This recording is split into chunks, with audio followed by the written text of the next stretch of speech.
So I've just come out of the ward on some of my break,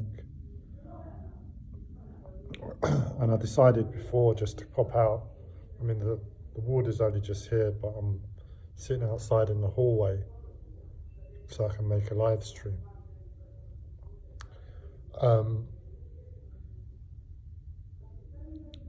Yeah, the title is pretty much what I'm going to talk about. That really much links into humanness, human nature. What does it mean to be human? And what I'm going through now is just so many parallels of comfort and breathing, not in terms of oxygen, but the things that we use and the ways that we have been accustomed to breathe in this planet. Where that brings me is a case of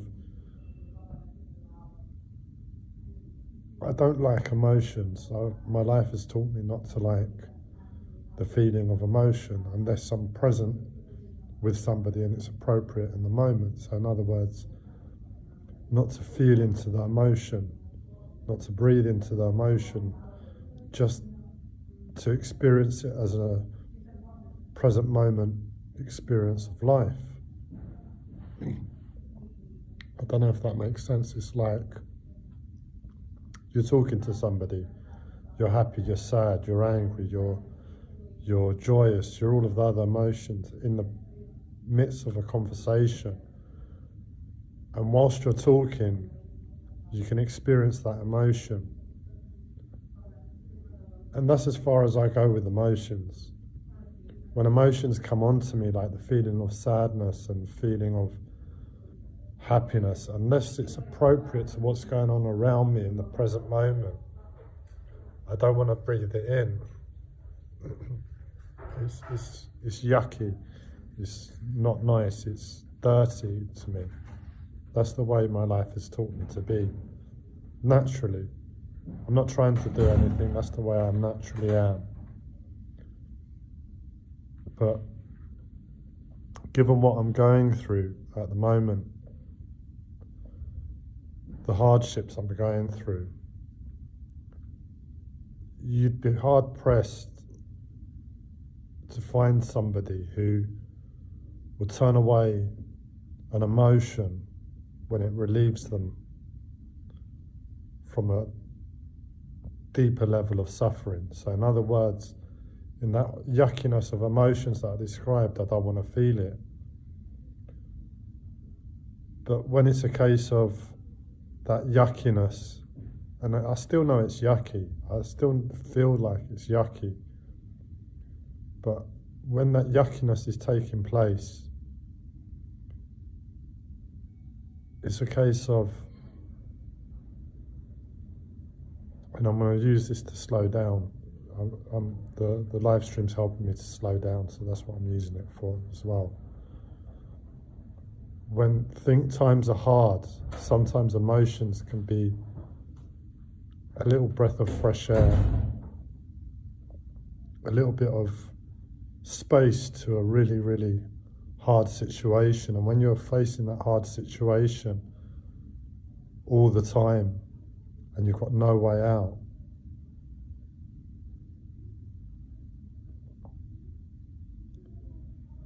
having a sip of emotions, any emotions, is a break.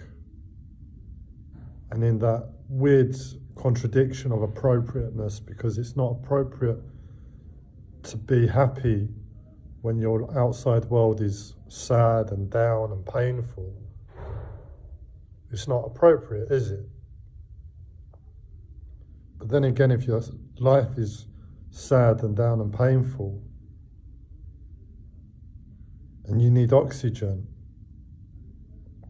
taking a sip of any emotion to give you some space is where it's at. And that's where I find myself now. So it's still appropriate just in a bit of an abstract way.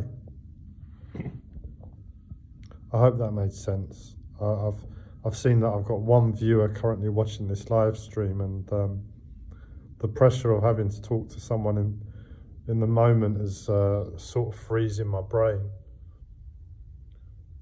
But that's where it's at for me. I'm using emotion, and if you knew me before hospital, I was barely in food, but I drink coffee. I love coffee. It's been with me through all the hardships I've had over the years. I've conditioned my body to love coffee. I used to drink it all hours of the day, right before I'd go to sleep, and I'd be fine on it. But where I'm experiencing physical changes due to the medication and not being able to control my outside environment as I would be able at home, I've not been able to drink coffee. It's like what coffee does to the body is counterintuitive to the possibility of side effects on the medication. So I've not been drinking coffee, and I've been fine with it because I know it's just temporary. But I've really missed it, and I wouldn't admit that to myself. In the past few days, I've started to drink decaf coffee with soya milk because I'm that wired on the medication. But just the taste of coffee, this was the first proper coffee I made myself in the past few days. Black coffee, but it's decaf. They've been decaf all these ones I've been drinking, and it's still enough, that little bit of caffeine that decaf still has in it, gets me that little bit worked up, that it makes those emotions come through a bit stronger. And I need those emotions right now to be able to breathe. I was sitting inside drinking my coffee, and I was thinking, God, I'm going through so much unbearable pain.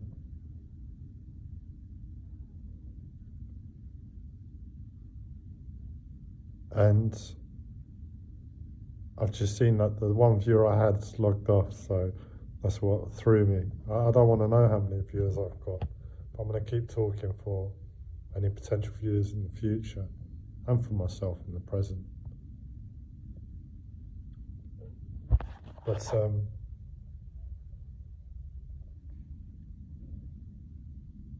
I was drinking coffee, decaf coffee, and it was getting those emotions flowing. And I was seeing how painful my life is in the present moment, and realizing that I need that little bit of caffeine in me to get those emotions going, just so I can rejiggle my mind, rejiggle my brain, to realize the situation. And the situation is, I've been in fear. I was bullied by a patient about a few weeks ago, and I really went back to school when I was being bullied by everybody, but it really felt like that. And in that place, you don't hold to anything. You're just like, you haven't got any energy, you haven't got any willpower, you haven't got any control, and you're totally fearful of your day all day long. And I went back to that place. And since then, I've been really, really scared. And that's why the emotions, I think, are good for me, because they just calm the situation down. They just allow me a little bit of oxygen to breathe. Now that the patient has gone, but the patient went about a week or two ago. It was only for about a week he was bullying me. But my body's been, because of the medication, my body's been tense ever since. And just now, with the help of coffee, I realised, no. It's not the right thing to still hold on to it. I could see how I was still holding on to that fear. And I need to let go of that fear for my own recovery. And if that patient comes back onto the ward, then he comes back. I deal with it in the present moment. But I've got to focus on my recovery first. And focusing on my recovery first means letting go and being lighter. And ironically, I've been listening to a spiritualist. It always sounds like some sort of religion when you say spiritualist, but a spiritual. They're not live streams, but he does live shows, and he puts the recordings online so people can listen to. And I was listening to him before my mental health ever started. And it's all about the emotion when you listen to him. And I decided, because he also talks about science as well, which is where my brain is at the moment. I'm reading a book on quantum physics, Beginner's Guide. I thought I'd give it a go, and it's appropriate to where I'm at the moment to listen.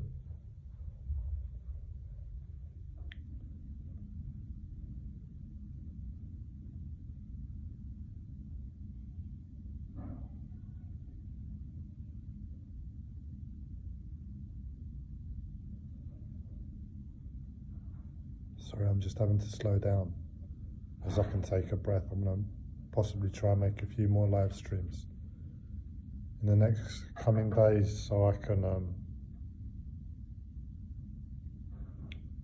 regulate my breathing. I was at home before, and just a couple of live streams I make now and again regulated my social interaction far better than being on a ward with loads of other people. But I started to listen to, his name's he calls himself Cryon of Magnetic Service. It's a bit woo-woo, but he can admit that's what it sounds like to the average person. But unless you know his work, you don't know the worth. And I've been listening to him at the moment, and one of the messages that was coming through was a case of, he was talking about light workers. And it sort of made sense to me for the first time, because through my mental health, I've tried to hold on to willpower and energy and density. Because I'm autistic and socially awkward, I felt I needed those things to hold strength with people. And my life has been showing me that that's not the case. I mean, I used to eat meat partially for that reason. I don't eat a lot of meat anymore unless circumstance and appropriateness calls for it. I was eating a lot of soya because I felt my life was asking for that. And where I am at the moment, presented with physical pain, pardon me, physical pain,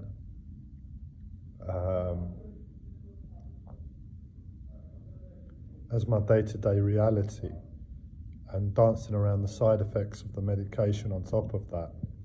It's a really hard experience. And in that place, you've got no willpower, you've got no strength, you're totally weak. You're taking sips of emotion for oxygen. And it's not the most comfortable place to live, and you feel light. You don't have any strength in your body. But that's what a light worker is in a spiritual sense. They work with light instead of darkness. But the body also becomes light. And they're working with what they know. Because that's what it's about. It's not about talking about what you think you know, what you want to say, how you want to help somebody. It's about saying the truth to what your wisdom can give. And if your wisdom can't give, because you're in pain and your brain isn't able to connect to those synapses that know the right answer that could lift somebody out of pain and suffering, is to be honest and say, look, my brain isn't working right now, and everything that's coming out of my mouth is a pile of shit to help in any way. But if there is something you know, at the same time, in all of that lack of confidence to your own brain and your own life and your own wisdom, when your own wisdom gets called into account, it's just a severe lack of confidence. But in that place, it's to still have the courage to see the situation and offer advice and guidance if it's appropriate. And that sort of happened to me with a patient last night and today on the ward. I had to go back to him earlier today and say, look, sorry, whatever his name was, I don't want to share it. I don't know why. But sorry, sir, everything I said to you last night was a pile of shit. My brain isn't working right now. And not to listen to me. But the one thing I did want to say was when you were asking me about yoga, and should you do this particular type of yoga, and I said, give it a go basically last night. I realised the best thing to say to him from a place of wisdom and life experience was, the best thing to do might be to hold off from that yoga and try some Qigong. He didn't take it on board.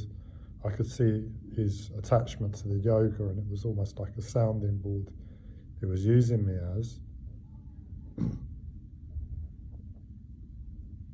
And that was okay. There was nothing more that I wanted to push on him, other than he asked me for a particular question of guidance, and I want to help everybody if I can. Spiritually, especially from a spiritual perspective, it gives my life meaning if I can help anybody on a spiritual level, because that's where my mind has been through all of my hardships. And if I can give a bit of guidance and advice, it's all the better, but I've got to really make sure that I'm in the right place to be able to do that. So most of the time like this, and just some of the times like that.